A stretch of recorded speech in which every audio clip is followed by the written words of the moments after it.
Hi there, my name's Jim, this is my shed and you're welcome to it.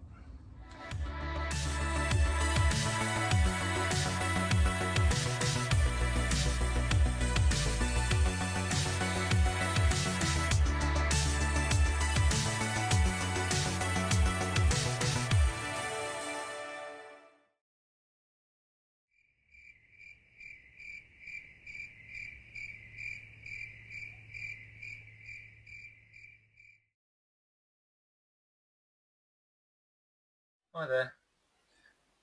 Two ways I can go with this. I can either take a leaf out of Two Stroke Stuffing's book and just say, no apologies, it is what it is, let's get on. Or I could spend time explaining that, I've just had far too much on. I think basically, it's open explanation. I've had so little time to get on with bits on the car that I've literally been coming out here and doing, a crimp or bolting one thing, drilling a hole at a time, drilling a hole. And it just means that setting up the camera has just not been an option. So I've been plodding along. I'll show you. You'll see in a moment. I'll do a little walk around the car anyway. This video is just going to be me talking. So as I say, when I'm finished groveling now, we'll move on to I'll quickly show you on the car what I have actually got done and what got finished. I think bits look all right. And then after that, I think we'll just go over just what bits I have got for the engine. And then possibly what bits I'm going to get. But yeah, let's go and have a look at the car, eh? So with all my pottering, what have I managed to do? The steering wheel obviously not bolted on, but just just for effect. You see, steering wheel's in, dash is in. The supplementary gauges are mounted. I think they match the 3 and 3 things quite good. Wiring wise. Fan works.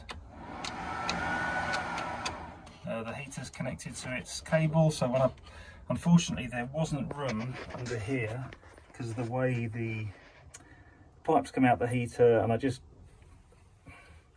my initial concept how I was going to do it was all wrong. So basically I've just got 2 hoses going through to the bulkhead. I have to put the diverter valve under the dash, so I've routed the cable from here, obviously, round, goes under the dash, and it's now in the engine bay somewhere.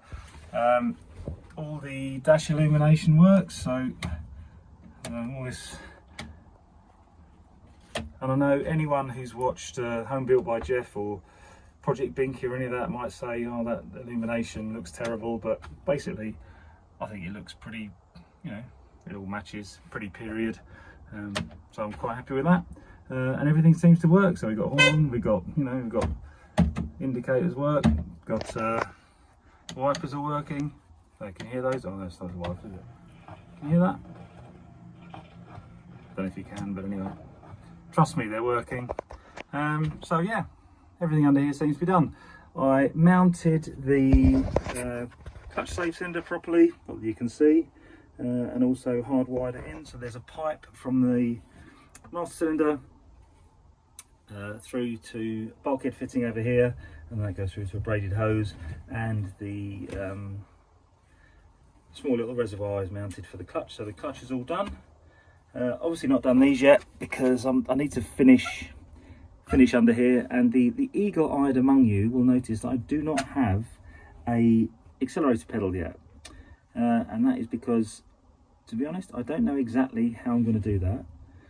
Obviously the easy way is just to get a bike brake cable, put some sort of pedal on there, go-kart style, and have it pulling on the throttle, but I'd like to do something a little more low friction than that. So I'm going to leave that until one of the later jobs, which I know will be a pain in the arse once everything's together, but I want to see exactly where the throttle body ends up before I try and figure out exactly how I'm going to actuate it. Which, as I say, I know I may well come to regret later, but I don't want to just throw something together and then have it, think, oh, I could have done it like this once the throttle body's in. So, as I say, that will all be done once the engine's done, manifolds in, all that. I know exactly where it all needs to sit, and I'll just try and make the minimum amount of friction in the system as possible. going back to something that I was talking about before, if I just whip this off. I know initially I said that this didn't line up with the dash. There's something I didn't realise, which does make perfect sense in hindsight, is that the way Peugeot have done it is that there's a couple of stubs on the bottom of this that actually locate in here and dictate where this sits. So obviously for production tolerances, you want to have your dash, put your dash in, and then your steering wheel is in the same relative to position to the dashboard and the instruments and all that. But unfortunately it meant that.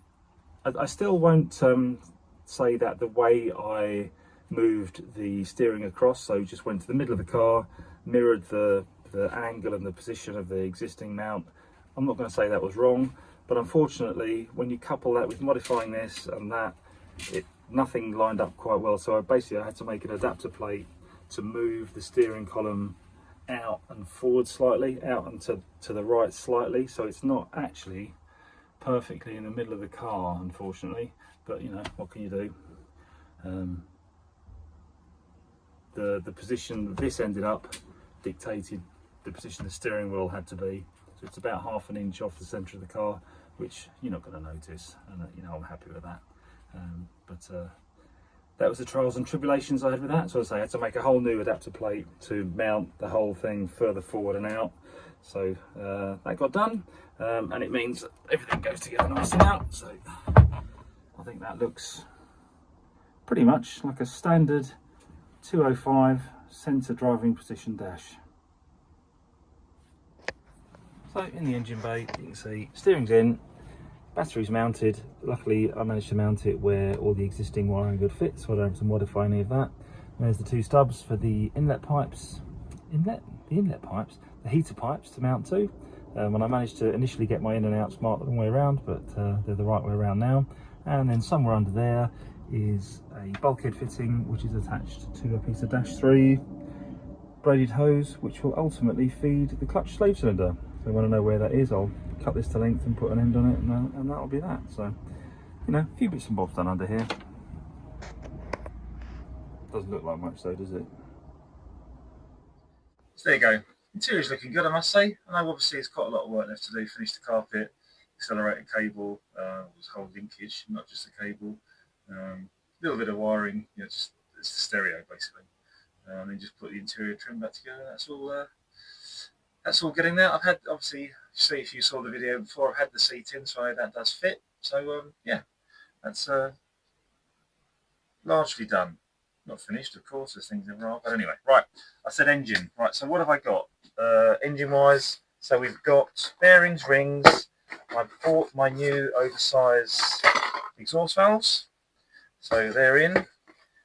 So as soon as I get the flange and the runners made for the inlet manifold, which is this material here, is part of it. So that's going to make some quite funky runners actually. Generally, you just use a bit of straight tube, squash the end down so it sort of more or less matches the port shape on the head, and then you know, match that up, fattening.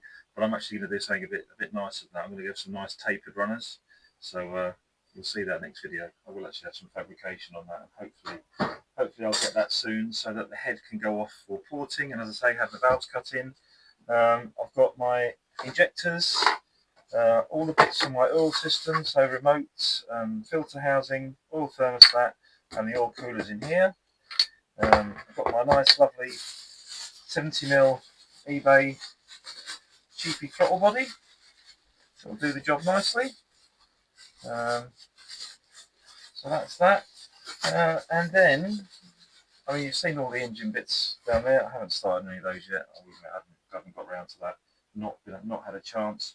So we've got 2-inch wastegate, because I have actually had experience in the past when the wastegate's too small. So I thought this time, sod it, get a nice big one, and I'm not going to have any issues.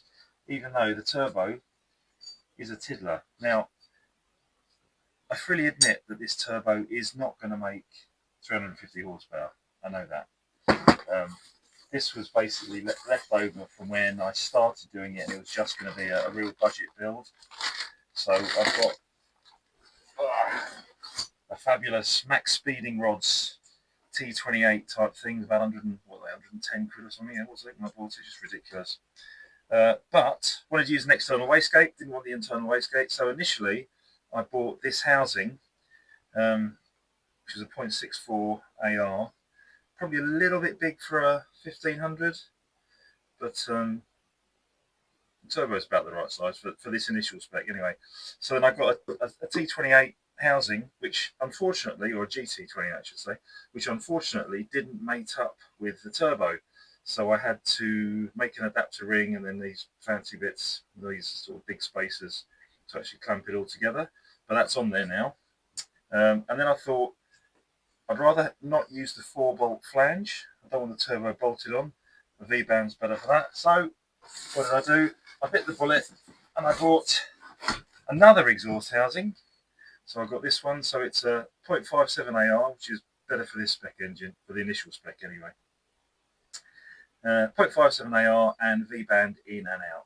So that's a lot nicer. And when I get my bigger turbo, hopefully it'll just mate up with the V-band. So I won't have to do any fabrication when I do actually put the bigger turbo on. Because obviously when I've got enough money, not obviously, but when I've got enough money and I'm feeling rich, I will get myself a G25 550, which will be all the turbo this will ever need. But a couple of grand at the moment is not on the cards for the turbo. Far more important things to spend any money on, if I ever were to spend that kind of money on the car, darling. So that's it.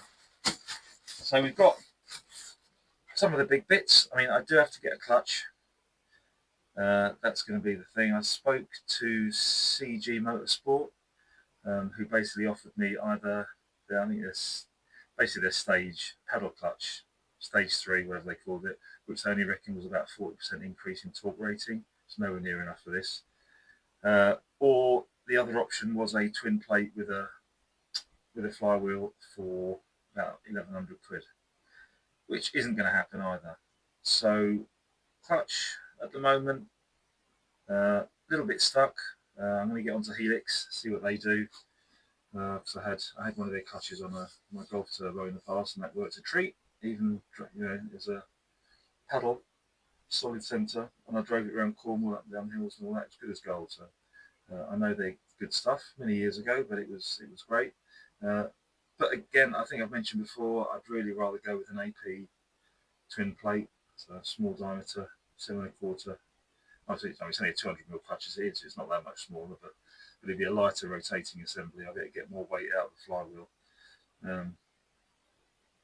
Just depends what I can get one for. If I can go back to Burton's, where I used to work, and see what discount they'll give me and what kind of prices I can get on that.